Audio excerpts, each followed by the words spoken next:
આજથી થોડાક દિવસ પહેલા પાર Tapi Narmada river link project મામલે આદિવાસી સમાજના લોકો દ્વારા વિરોધ નોંધાવવાની શરૂઆત કરી હતી। આ મામલે વલસાડના ધરમપુર ખાતે આદિવાસી નેતા અને કોંગ્રેસના ધારાસભ્ય અનંત પટેલ દ્વારા આહવાન કરવામાં આવ્યું હતું કે મોટી સંખ્યામાં લોકો પાર તાપી નર્મદા રિવર લિંક પ્રોજેક્ટનો વિરોધ કરવા માટે ત્યાં ઉમટી પડે।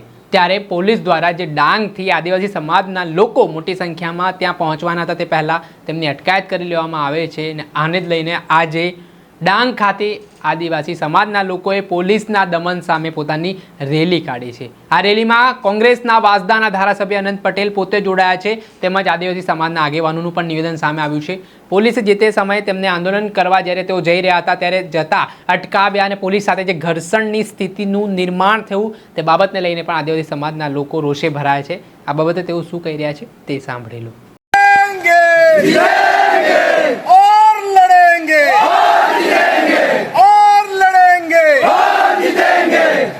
આજે આપણે સૌ ડાંગના પ્રવેશ દ્વાર વઘઈ ખાતે રેલી કાઢીને મામલતદારશ્રીને આવેદનપત્ર એટલા માટે આપવામાં આવ્યા છે કે 14મી ઓગસ્ટના રોજ ડેમ હટાવો સંઘર્ષ સમિતિનું ધરમપુર ખાતે રેલી હતી અને એ રેલીમાં અહીંના આદિવાસી સમાજના આગેવાનો, સંઘર્ષ સમિતિના આગેવાનો અને કેટલાક બહેનો સાથે અહીંના પીઆઈએ ગેરવર્તણૂક કરી છે અને એના માટે અમે આવેદનપત્ર આપવા આવ્યા છે।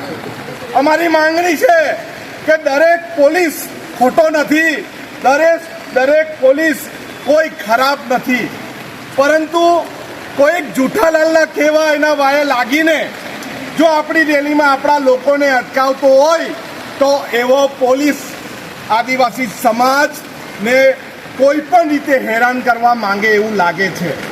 આજે આ તમામ આદિવાસી સમાજ દાપદર ડેમ હોય, ચિકાર ડેમ હોય, એના આગેવાનોની સાથે અમે તાલુકા મેજિસ્ટ્રેટને આવેદનપત્ર આપવા આવ્યા છે કે જે આદિવાસી સમાજનું અહિત કરનારો માણસ હોય, એના મગજમાં આદિવાસી સમાજ વિશે ગેરમાન્યતા હોય એવાને તમારા પ્રશાસનમાં નોકરી કરવા દેવો જોઈએ નહીં। કરવા દેવો જોઈએ કે નહીં? કરવા દેવો જોઈએ કે નહીં? આપણે આપણા સમાજ વિશે કોઈ પણ પોલીસ ખોટું બોલતી નથી। અમે ડાંગ પોલીસનું સન્માન જાળવીએ છીએ, પરંતુ એમના વતી જો કોઈ આવીને અમારી બહેનો સાથે દંડાવાળી કરતો હોય, અમારા ભાઈઓ, અમારા યુવાનો સાથે ગાળ ગલોચ કરતો હોય, એની સાથે દુર્વ્યવહાર કરતો હોય તો અમે એને છોડવાના નહીં। જે પણ પોલીસના અધિકારી છે, આઈજી સાહેબ હોય કે એચએમ સાહેબ હોય, હર્ષ સંઘવીને આજના માધ્યમથી અમે કહેવા માંગીએ છીએ કે જે રીતે તાપી જિલ્લામાં પરમાર છે, જેવી રીતે અહીંયા ગઢવી છે, એને અમારા વિસ્તારમાંથી જલ્દીમાં જલ્દી એને મૂકો, એને જે આદિવાસી વિસ્તારની હોય ત્યાં મૂકો। અત્યાર સુધી તમે હપ્તાઓ લીધા, અમે કઈ બોલ્યા? અત્યાર સુધી દારૂવાળાને જાળવ્યું, અમે કઈ બોલ્યા? અત્યાર સુધી તમે ચકલી પોપલી જુગાર ચલાવી, અમે ચલાવવા દીધો? આપણે એમની સાથે રહેતા છે, પરંતુ જો કોઈ આપણા પર આંખ ઉઠાવીને જોવાની કોશિશ કરશે, આપણને દંડાવાળી કરવાની કોશિશ કરશે, એ અમારા વિસ્તારમાં જોઈતો નથી। એને કે ભાઈ તું તારા વિસ્તારમાં જા, પરંતુ જો અમારા લોકોને હેરાન કર્યા છે તો અમે તમને છોડવાના નહીં। અને સંઘર્ષ સમિતિની સાથે ચર્ચા કરીને આવનારા દિવસોમાં ડેમ સંઘર્ષ સમિતિ સાથે ચર્ચા કરીને અમે ફરી પાછા રેલી કાઢવાના છે। અને ત્યારે આદિવાસી વિશે ખોટું વિચારનાર અને ગેરમાન્યતાવાળા પોલીસ અમને જરૂર નથી। અમે શાંતિથી કાયદો વ્યવસ્થા સંવિધાનમાં માનનારા લોકો છે, એટલે અમને અમારી રીતે જીવવા દો। અને ડેમ માટે અમે 1 ઇંચ જમીન કે 1 ટીપું પાણી આપવા નથી। જૂઠાલાલે જેટલો દમ મારવો એટલો દમ મારી લે। મારે જૂઠાલાલને એમ કહેવું છે કે તમે આસામના અંદર આટલી બધી જમીનો આદિવાસીની આપી દીધી, ત્યારે કેમ તમારાથી કઈ સંસદમાં બોલાતું નથી? એનો જવાબ આદિવાસી સમાજને તમારે આપવો પડશે અને પડશે.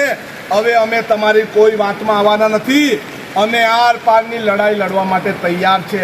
લડેંગે, લડેંગે, और लड़ेंगे, और लड़ेंगे. સૌને જય આદિવાસી, જય જોહાર.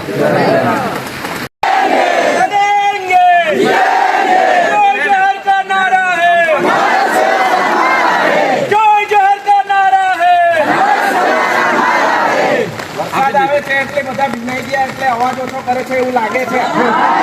જય જોહર કા નારા હે, જય જોહર કા નારા હે.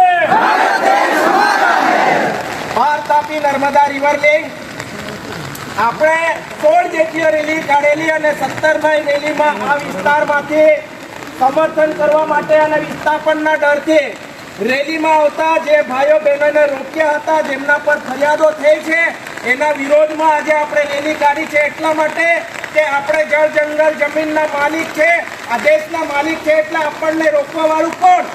અને એના માટે જ આ વહીવટી તંત્રને કહેવા માટે આવ્યા છે કે હવે તમે અમને રોકશો, તમે અમને રોકશો. કાલે પણ એવી રીતે જ અમારા વિસ્તારમાં 3 કલાકથી પોલીસ અને લોકો વચ્ચે સંઘર્ષ ચાલતો હતો. ત્યાં ગયા 5 મિનિટ વાત કરીને 19 જેટલા એક્સપાયર ડેટ વાળા એ લોકોએ ટીયર ગેસ છોડ્યા, આદિવાસીઓને મારી નાખવાની કોશિશ કરી. પણ આજે પણ તમારી વચ્ચે છે, તમારા માટે લડવા માટે આવ્યા છે. અમે ક્યારે પાછળ નથી હટ્યા અને તમે પણ પાછળ નથી હટ્યા. એટલે આપણે આવનાર સમયમાં પણ પાર તાપી નર્મદા રિવર લિંકને પણ કોટલામાં બાંધીને જુઠાલાલના ઘરે મૂકી આવીશું.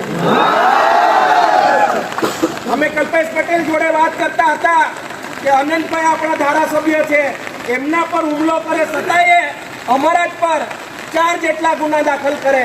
કાલે પણ શાંતિથી કીધું કે વેદાંતા જજમેન્ટ એવું કહે છે રાજ્યસભા લોકસભા કરતા સર્વોપરી ગ્રામસભા છે અને ગ્રામસભા ઈચ્છે તો 1 ઇંચ જમીન પણ સરકારને આપી શકતી નથી. અને એના કાયદાનો અનાદર કરે એના પર દેશદ્રોહનો ગુનો લાગે છે.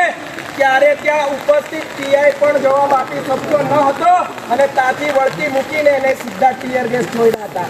પણ આવા નાલાયક નફટ લોકોથી અમે ડરવાના, ડરવાના. જય જોહર કા નારા હે, જય જોહર કા નારા હે. અમે આનંદ પટેલ સાહેબની આગેવાનીમાં લડતા અમારા પર જેટલા ગુના કરવા હોય એટલા ગુના દાખલ કરે. પણ પોલીસ પણ કાન ખોલીને સાંભળી લે કે જેટલા ગુના દાખલ કરવા હોય કરી દેજો. પણ અમે અમારા વિસ્તારના લોકોને જ્યાં પણ તકલીફ પડતી હોય આનંદ પટેલ અને એની ટીમ સાથે પહોંચી જઈશું અને અમે લોકોને ન્યાય અપાવીશું. મને એવું લાગે છે કે હું 2 સિંહોની વચ્ચે ઉભો છું. તમને લાગે છે આ વહીવટી તંત્ર કાયદામાં આપણી પર ખોટા ગુના દાખલ કરવા માટે ટેવાયેલું છે. ખેરગામ ખાતે અમે અનંતભાઈ સાથે એમની ટીમ સાથે ગયેલા. વાંસદા ચીકણા ધારાસભ્ય અનંતભાઈ પટેલ સાહેબ પર હુમલો થયેલો અને આ નફટ નાલાયક લોકોએ આપણી પર 4 જેટલા ખોટા ગુના દાખલ કરી દીધા. છતાં પણ તાકાતથી લડીએ છે. એમને આજે જાહેર મંચ પરથી કહેવા માંગુ છું, સત્તામાં બેઠેલા રાજકારણીના ઇશારે અમને હેરાન કરવાનું બંધ કરજો. સત્તા કોઈની કાયમ ટકેલી રહેતી નથી. અમે બી સત્તામાં આવીશું. અમારા માણસો બી આવ્યા ને તો તમારો મોર બોલાવી દેવું. આપણે સમાજના લોકોને કહેવું છે, મારી એક વાત કરીને પૂરી કરીશ કે એક બહારથી આવેલો વ્યક્તિ એને તરત પકડી આવ્યો આપણા આ વઘઈ ડેમમાં ચૂલામાંથી પકડીને એને કાચના બાઉલમાં મૂક્યા અને પેલો એને ઢાંકવાનો છોડી દીધો ઢાયકાની.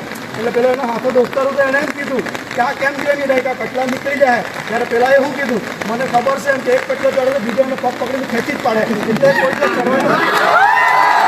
એટલે કોઈ સમાજની હાલત એ જ છે. કોઈ ઉપર જાય ને એટલે નીચે આપણા જેવા પગ પકડીને ખેંચવા માટે તૈયાર હોય છે. પરંતુ આનંદભાઈ પટેલ અને એમની ટીમે જે સમાજમાં જાગૃતિની વાત કરી છે ને, હજારો આનંદ પટેલ ઊભા કરી દીધા છે. હવે કોઈ પગ ખેંચવાના ચલાવવાના નથી. જ્યાં પણ અન્યાય હશે ને. દર્શક મિત્ર, આ હતા આદિવાસી સમાજના લોકો. તેમનો આક્રોશ જોવા મળી રહ્યો છે. પોલીસ સામે તેમણે હવે બાયો ચડાવી હોય તેવી સ્થિતિનું પણ નિર્માણ થયું છે. દર્શક મિત્ર, આવા જ નવા વિડીયો સાથે આપણે માહિતગાર કરતા રહીશું. એટલે નવજીવન ન્યૂઝ જોતા રહો. વૈષ્ણવજન તો તેને કહીએ જે પીડ પરાઈ.